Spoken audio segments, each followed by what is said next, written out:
تو اس کی بات سن کر میں ذرا سنبھل سا گیا اور اسے کہنے لگا کچھ نہیں یار، بس ویسے ہی کچھ خیال آ گیا تھا۔ میں اسے ٹالتے ہوئے کہا تو وہ بڑی گہری نظروں سے مجھے دیکھنے لگا، کہنے لگا لگتا ہے میرے یار کو کوئی لڑکی اچھی لگی ہے۔ اسے ہی سوچ سوچ کر مسکرا رہا ہے، جبکہ میں نے گھبرا کر ادھر ادھر دیکھا اور اسے دبے دبے انداز میں کہنے لگا ارے یار ایسی کوئی بات نہیں ہے، اور نہ ہی تو ایسی کوئی بات کرنا، مینیجر کا پتہ ہے نا وہ پھر کتنی سزا دیتا ہے۔ اسے اسی طرح کی باتوں کی وجہ سے بہت زیادہ غصہ آتا ہے اور وہ جان بوجھ کر پھر غصہ کرتا رہتا ہے۔ میں نے اسے سمجھاتے ہوئے کہا تو وہ سر ہلاتا ہوا خاموش ہو گیا۔ تاہم اس کے اتنے درست اندازے پر میں دل ہی دل میں حیران تھا۔ اس عورت کے بارے میں سارا دن میرا ذہن سوچتا رہا۔ رات کو بستر پر لیٹا تو جھٹ سے اسی کا خیال نگاہوں کے سامنے آ گیا۔ میرے اندازے کے مطابق وہ 30 سے 32 سال کی عورت ہوگی اور شادی شدہ لگتی تھی، کیونکہ اس نے گلے میں ایک چین اور ہاتھوں میں 2 چوڑیاں پہن رکھی تھی جو کہ سونے کی تھی اور اس کے اوپر خوب جچ رہی تھی۔ اس کے شادی شدہ ہونے کا خیال مجھے بے چین کر گیا تھا، تاہم میں نے خود کو سنبھالا اور پھر اسے سوچتے سوچتے نہ جانے میں کب سو گیا، مجھے کچھ خبر نہ ہوئی۔ اگلے دن بھی میں ڈیوٹی پر موجود تھا اور ریسٹورنٹ کے اندر بیٹھا ہوا کسی آرڈر کا انتظار کر رہا تھا۔ اچانک مینیجر نے مجھے بلایا اور کل والے پتے پر ہی پیزا دینے کے لیے کہا۔ میں ایک دم حیران رہ گیا، مجھے امید نہیں تھی کہ اتنی جلدی اس کا آرڈر آ جائے گا اور مینیجر مجھے ہی جانے کے لیے کہے گا۔ تاہم میں نے فوراً آرڈر پکڑا اور اپنی منزل کی طرف جانے لگا۔ دل میں بڑے خوشکن سے خیالات آ رہے تھے اور سوچ رہا تھا کہ آج پھر سے اس کا چہرہ دیکھوں گا۔ آج چونکہ گرمی تھی، کل والے خوشگوار موسم کا نام و نشان بھی نہیں تھا، اس لیے میں جب منزل تک پہنچا تو پسینے میں بھیگ چکا تھا۔ میں نے بیل پہ انگلی رکھی اور کافی دیر بعد ہٹائی، اتنے میں وہ اندر سے آ چکی تھی۔ اس نے جھٹ سے دروازہ کھول دیا، آج تو پوچھنے کا بھی تکلف نہیں کیا، اور پھر اس نے جب میری حالت دیکھی تو کہنے لگی ارے تمہیں تو بہت گرمی لگ رہی ہے، پسینے میں بھیگی ہوئی ہو، ایسا کرو اندر آ جاؤ اور پانی پی لو۔ اس کی آفر پر میں حیران رہ گیا، مجھے امید نہیں تھی کہ وہ مجھے اس طرح اندر آنے کی آفر کرے گی۔ تاہم میں بائک کو لاک لگاتا ہوا اندر چلا گیا اور وہاں پر اس کے پیچھے چلتا چلتا سیدھا ٹی وی لاؤنج میں آ گیا اور اس نے مجھے ایک طرف بیٹھنے کا اشارہ کیا اور خود کچن میں جا کر ٹھنڈا پانی لے آئی۔ میں نے ایک ہی سانس میں سارے کا سارا گلاس خالی کر دیا۔ آج بھی میں جب جب اسے دیکھتا تھا تب میرے اوپر گھبراہٹ سی طاری ہو رہی تھی، نہ جانے کیا بات تھی، آج وہ بھی بڑی مانی خیز نگاہوں سے میری طرف دیکھ رہی تھی، یا شاید یہ میرا وہم تھا۔ میں نے کئی بار اسے اپنی طرف دیکھتے ہوئے پایا۔ میں چونکہ ایک خوش شکل اور نوجوان آدمی تھا، پہننا اوڑھنا تو مجھ پر خوب جچتا تھا، اس لیے اکثر لڑکیاں مجھے دیکھ کر دیکھتی رہ جاتی، لیکن مجھے امید نہیں تھی کہ یہ عورت بھی میری طرف دلچسپی سے دیکھے گی، کیونکہ میں خود اس میں دلچسپی لے رہا تھا۔ تاہم نہ جانے کیوں مجھے یہ اچھی بات محسوس نہیں ہو رہی تھی۔ اس گھر پر بیٹھے ہوئے ابھی مجھے 5 منٹ ہی گزرے تھے، اس نے ابھی تک مجھے پیزے کی آرڈر کی رقم نہیں دی تھی اور میں اسی انتظار میں بیٹھا ہوا تھا۔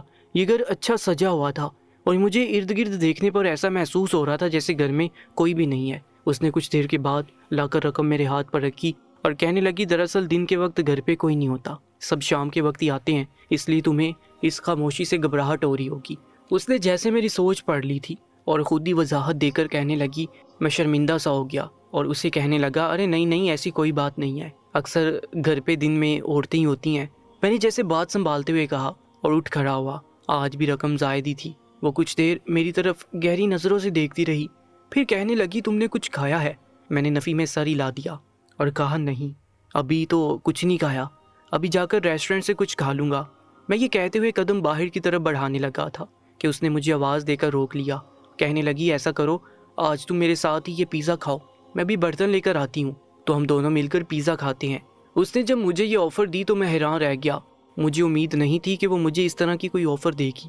اب مجھے تھوڑی گھبراہٹ بھی ہو رہی تھی، میں تو پہلے ہی اپنے دل کی حالت کی وجہ سے پریشان تھا، اور اب جب کہ وہ میرے ساتھ اس طرح کی عنایتیں کر رہی تھی تو یہ بات مجھے کچھ زیادہ ہی پریشان کر رہی تھی۔ تاہم میں نے اسے منع کرنے کی کوشش کی اور کہا نہیں، آپ آرام سے اپنا پیزا انجوائے کریں، میں ریسٹورنٹ سے جا کر کچھ کھا لوں گا۔ میں نے اسے منع کرتے ہوئے کہا، لیکن وہ بضد ہو گئی اور کہنے لگی ارے کچھ نہیں ہوتا، یہ پیزا ویسے بھی میرے لیے زائد ہے، شام تک پھر پڑا رہتا ہے اور بد مزہ ہو جاتا ہے، اس لیے آ جاؤ آج دونوں مل کر کھاتے ہیں۔ اس نے اتنی محبت اور لگاوت سے کہا کہ اب مجھ سے انکار نہیں ہو سکا اور میں بیٹھ گیا، اس کے ساتھ پیزا کھاتے ہوئے ادھر ادھر کی گپ شپ کرنے لگا۔ اسی کی زبانی مجھے معلوم ہوا کہ وہ اس گھر میں سارا دن اکیلی ہوتی ہے اور اپنی تنہائی کی وجہ سے گھبرا جاتی ہے، تبھی وہ اسی طرح آن لائن آرڈر کرتی رہتی ہے تاکہ کوئی نہ کوئی اس کے گھر آتا جاتا رہے۔ اس طرح اسے زندگی کا احساس ہوتا ہے اس کا کہنا تھا کہ چونکہ سارا دن میں اکیلی پڑی رہتی ہوں، اسی وجہ سے گھبراہٹ کا شکار ہو جاتی ہوں۔ جب آرڈر دینے کے بہانے کوئی نہ کوئی آ جاتا ہے تو مجھے اچھا لگتا ہے۔ کل جب تم آئے تھے تو مجھے ایسے لگا تھا جیسے میرا کوئی بہت اپنا آیا ہو، اسی لیے آج میں نے مینیجر کو خاص طور پر یہی کہا تھا کہ کل والے لڑکے کو ہی پیزا دے کر بھیجنا، اور اس نے میری بات مان لی۔ اس عورت کے انکشاف نے مجھے حیران کر دیا۔ مینیجر نے تو میرے ساتھ ایسی کوئی بات نہیں کی تھی۔ مجھے اب اس بات کا احساس ہوا کہ 3-4 رائڈرز کے بیٹھے ہوئے بھی مینیجر نے مجھے یہ آواز دے کر بلایا تھا اور آرڈر دے کر آنے کے لیے کہا تھا۔ اس کی باتوں سے مجھے اس کی دلچسپی کا احساس ہو رہا تھا اور میں جیسے دل ہی دل میں مسرور ہو رہا تھا۔ آج مجھے واپسی میں چونکہ معمول سے زیادہ دیر ہو گئی تھی تو مینیجر میری طرف بہت غصے بڑی نگاہوں سے دیکھ رہا تھا۔ مجھے اب احساس ہوا تھا کہ میں کافی دیر سے واپس آیا ہوں۔ وہاں پر بیٹھے ہوئے وقت گزرنے کا احساس ہی نہیں ہوا تھا، تاہم میں نے بائک پنکچر ہونے کا بہانہ بنا کر اسے ٹال دیا اور ریسٹورنٹ میں اپنی مخصوص کی ہوئی جگہ پر جا کر بیٹھ گیا اور اس عورت کے بارے میں سوچنے لگا۔ اس کی باتیں سوچ کر مجھے عجیب سی گدگدی سی محسوس ہو رہی تھی اور اس کے خیالوں نے میرے اندر ایک ہیجان برپا کیا ہوا تھا۔ میں اس کے بارے میں سوچ کر پریشان ہو رہا تھا۔ مجھے یقین نہیں آ رہا تھا کہ جیسے میں اسے چاہنے لگا ہوں، اس کے دل میں بھی میرے لیے ویسی ہی کوئی خواہش چل رہی ہے۔ نہ جانے یہ بات میرا وہم تھی یا حقیقت تھی، لیکن جو بھی تھا مجھے ایسا لگتا تھا جیسے وہ عورت بھی مجھ میں دلچسپی لے رہی ہے، ورنہ وہ مینیجر کو کہہ کر مجھے ہی کیوں پیزا ڈیلیور کرنے کے لیے کہتی۔ یہی بات میرا حوصلہ بڑھا رہی تھی۔ ایک بات تو طے ہی تھی کہ وہ عورت عمر میں مجھ سے بڑی تھی اور شادی شدہ تھی۔ مجھے اس سے زیادہ اس کے بارے میں کچھ معلوم نہیں تھا، اور میری اماں تو آج کل میرے لیے رشتہ ڈھونڈ رہی تھی، کیونکہ اب انہیں بھی اس بات کا ارمان تھا کہ جلد سے جلد میری شادی ہو جائے۔ حالانکہ میں ابھی اپنی زندگی میں سیٹ ہونا چاہتا تھا، لیکن اماں کا خیال تھا کہ اس طرح عمر گزرتی جائے گی ساتھ ساتھ کام کرتے ہوئے، اور پھر ایک نہ ایک دن تم سیٹ ہو ہی جاؤ گی۔ اماں کو میں انکار نہیں کر سکا اور حامی بھر لی، لیکن ابھی تک کہیں پر بھی میرا رشتہ فائنل نہیں ہوا تھا۔ جب اچانک مجھے یہ عورت اچھی لگنے لگی۔ اب ہر دوسرے دن ایسا ہی ہوتا، وہ پیزا آرڈر کر کے منگوا لیتی اور خاص طور پر مینیجر کو مجھے بھیجنے کے لیے کہتی۔ اب تو مینیجر کو بھی جیسے تشویش ہونے لگی تھی۔ مجھے پیزا ڈیلیور کرنے جاتا تو وہ بڑی عجیب سی نظروں سے میری طرف دیکھتا، اور جب مجھے آتے ہوئے دیر ہو جاتی تو تب بھی اس کی نگاہیں جیسے مجھے تول رہی ہوتی۔ تاہم اب آہستہ آہستہ میری اس عورت کے ساتھ بے تکلفی بڑھتی گئی، اور میں جیسے اب اپنی ہر بات اس کے ساتھ شیئر کرنے لگا، وہ بھی اپنی ہر بات مجھ سے شیئر کرنے لگی۔ ایک دن اسی طرح جب میں اسے پیزا ڈیلیور کرنے کے لیے گیا تو اس کی طبیعت کچھ ٹھیک نہیں تھی۔ اس نے جب دروازہ کھولا تو اس کے چہرے سے ہی اس کی طبیعت خرابی کے بارے میں معلوم ہو رہا تھا۔ میں نے اسے دیکھتے ہی تشویش سے پوچھا، کیا ہوا؟ آپ کی طبیعت تو ٹھیک ہے، چہرے سے آپ کافی نڈال اور بیمار لگ رہی ہیں۔ میری بات سن کر وہ کہنے لگی، ہاں دراصل کل رات سے بخار ہے اور اس بخار نے جان ہلکان کی ہوئی ہے۔ اس نے یہ کہتے ہوئے دروازہ کھول کر مجھے اندر آنے کے لیے اشارہ دیا۔ میں بھی اندر چلا گیا اور تشویش سے اسے کہنے لگا، آپ نے دوا لی؟ تو اس نے سر ہلا دیا۔ کہنے لگی، ہاں گھر پہ گولی پڑی تھی وہ کھا لی۔ اس کی لاپرواہی سے جواب دینے پر مجھے اندازہ ہو گیا کہ شاید اس نے دوا نہیں کھائی، تاہم مجھے غصہ آ گیا اور میں نے اسے کہا کہ آپ نے اپنے شوہر سے کیوں نہیں کہا کہ وہ آپ کو اپنے ساتھ لے کر جائے؟ آپ دوا لے کر آتی، کسی ڈاکٹر کو چیک کروا کے آتی۔ میں نے غصے سے اسے کہا تو نہ جانے اسے کیا ہوا، ایک دم اس کی آنکھیں آنسوں سے بھر گئیں اور ڈبڈبائی ہوئی آنکھوں سے میری طرف دیکھ کر کہنے لگی، میں کیسے انہیں کہتی، انہیں اب کسی بات کا کوئی اثر نہیں ہوتا، وہ مجھ سے بہت دور جا چکے ہیں۔ اس کے اس طرح کہنے پر میں نے سوالیہ نظروں سے اس کی طرف دیکھا اور پوچھا، آخر آپ ایسا کیوں کہہ رہی ہیں؟ ایسی کیا بات ہو گئی؟ میرے پوچھنے پر وہ کہنے لگی، دراصل میں نے آج تک تمہیں اپنے بارے میں کچھ نہیں بتایا، تم میرے بارے میں کچھ نہیں جانتے، اس لیے آج تمہیں سچ بتاتی ہوں۔ یہ کہہ کر اس نے تھکے تھکے انداز میں اپنا سر صوفے کی پشت پر گرا لیا اور کہنا شروع کیا، دراصل میں ایک بیوہ عورت ہوں اور اس گھر میں اکیلی رہتی ہوں۔ اس کے انکشاف نے جیسے مجھے اچھلنے پر مجبور کر دیا۔ میں نے کہا، آپ بیوہ ہیں، یہاں پر اکیلی رہتی ہیں، لیکن آپ نے تو کہا تھا کہ شام کو سب گھر آتے ہیں۔ میں نے اسے اس کی بات یاد دلائی تو وہ کہنے لگی، ہاں میں نے ایسے کہا تھا، لیکن ایسا میں نے صرف مجبوری کے عالم میں کہا تھا۔ اس نے جیسے بے بسی سے اس بات کا اعتراف کیا تو میں اس کی طرف دیکھتا رہ گیا اور اسے پوچھنے لگا، آخر ایسی کیا بات ہے جو آپ کو ایسے جھوٹ بولنا پڑا؟ میرے پوچھنے پر جیسے اس کے لہجے میں سارے زمانے کی تھکن اتر آئی۔ وہ کہنے لگی، دراصل میرا نام شرمین ہے اور میرا تعلق ایک غریب گھرانے سے تھا۔ میرے ابا لوگوں کے گھروں میں چوکیداری کرتے تھے اور اماں لوگوں کے گھروں میں برتن وغیرہ مانجتی تھی۔ میں چونکہ بہت خوبصورت تھی، اسی لیے محلے کے ہر لڑکے کی نظر میرے اوپر تھی۔ اسی وجہ سے اماں نے مجھے اتنا پڑھایا لکھایا تو نہیں، میں گھر میں زمانے سے چھپائے رکھا۔ مجھ سے چھوٹی میری 3 بہنیں، وہ کچھ خاص خوبصورت نہیں تھیں اور نہ ہی ان کے اندر ایسی نزاکت اور ادا تھی، اس لیے اماں نے کبھی ان کے اوپر اتنی توجہ نہیں دی۔ لیکن میرے اوپر اماں خاص طور پر نظر رکھتی تھی۔ مجھے چونکہ خود بھی اپنے حسن کا احساس تھا، اس لیے میں اپنے حسن کو چمکانے کے لیے مختلف ٹوٹکے بھی آزماتی تھی، اور پھر جب خود کو آئینے میں دیکھتی تو دیکھتی رہ جاتی۔ میں دن بدن نکھرتی جا رہی تھی اور مزید خوبصورت ہوتی جا رہی تھی۔ میں جب 18 سال کی ہوئی تو تب اماں ایک کوٹھی میں کام کرتی تھی۔ وہاں پر ایک دن بہت بڑی دعوت تھی۔ اماں نے مجبوری کے عالم میں مجھے بھی اپنے ساتھ لے لیا، کیونکہ کام بہت زیادہ تھا اور اماں اتنا کام کر نہیں سکتی تھی، اس لیے وہ مجھے بھی اپنے ساتھ لے گئی۔ حالانکہ مجھے لوگوں کے گھروں میں کام کرنا پسند نہیں تھا، لیکن اس دن میں صرف اماں کی طبیعت کا خیال کر کے ان کے ساتھ چلی گئی، اور وہاں پر جانا جیسے میری قسمت کو بدل گیا۔ اتنا بڑا گھر اور ایسے عالی شان فرنیچر اور برتن دیکھ کر میں حیران رہ گئی، میری آنکھیں پھٹی کی پھٹی رہ گئی۔ وہاں پر بیگم صاحبہ کی سالگرہ کا اہتمام تھا اور دعوت بہت بڑی تھی، اسی وجہ سے سارے نوکر چاکر مصروف تھے۔ اماں بھی جاتے ہی اپنے کام میں لگ گئی اور مجھے بھی اپنے ساتھ لگا لیا۔ شام کو جب دعوت شروع ہوئی تو ہم بھی مہمانوں کو مشروبات دینے لگی۔ وہاں پر مجھے ایک لڑکے نے پسند کر لیا۔ اس نے مجھے دیکھا تو دیکھتا ہی رہ گیا، میری ٹرے میں سے مشروب کا گلاس اٹھاتے ہوئے۔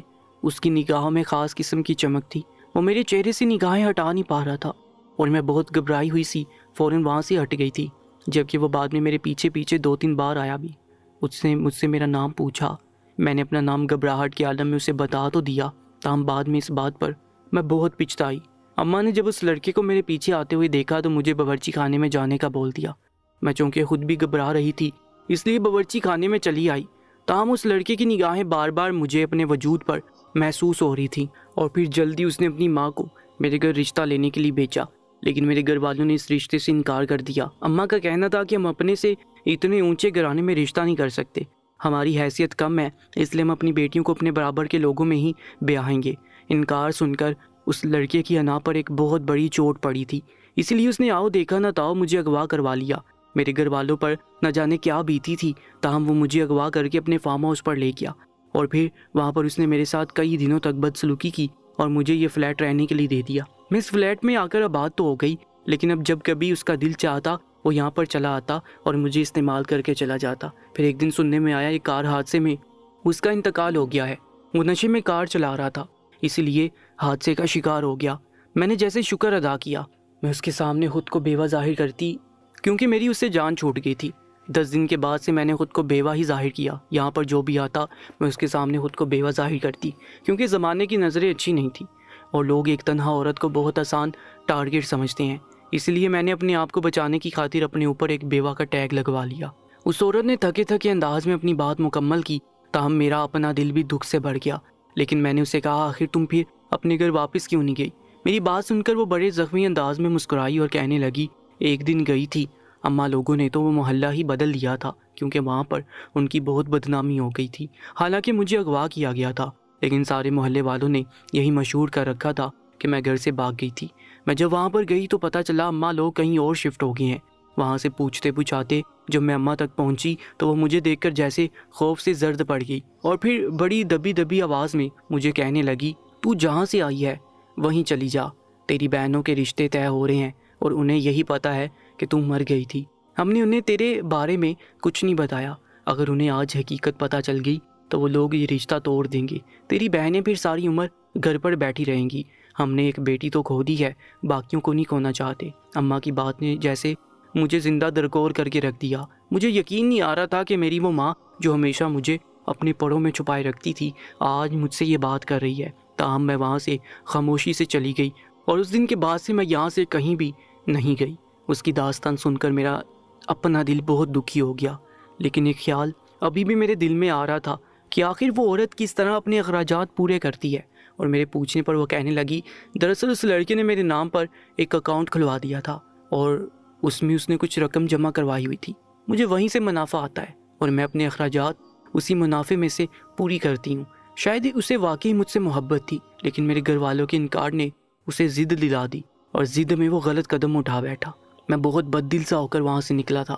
سارے راستے اس کی باتیں میرے دماغ میں چکراتی رہیں، مجھے یقین نہیں آ رہا تھا کہ وہ اندر سے اتنی دکھی ہوگی۔ میں نے جب پہلی بار اس کو دیکھا تھا تو اس کے چہرے کی تازگی اور اس کی آنکھوں کی مستی نے مجھے اپنا گرویدہ کر لیا تھا۔ مجھے نہیں معلوم تھا کہ اس کے اندر اس کی روح تک زخمی ہو گئی۔ تاہم کچھ دن تک میں اسی سوچ و بچار میں لگا رہا۔ اماں جو آج کل میرا رشتہ دیکھتی پھر رہی تھی، ایک دن میں انہیں بہانے سے شرمین سے ملانے کے لیے لے گیا۔ شرمین اماں کو بھی اچھی لگی تھی۔ میں نے انہیں شرمین کے بارے میں کچھ نہیں بتایا اور نہ ہی انہیں اس کے بیوہ ہونے کے بارے میں علم تھا۔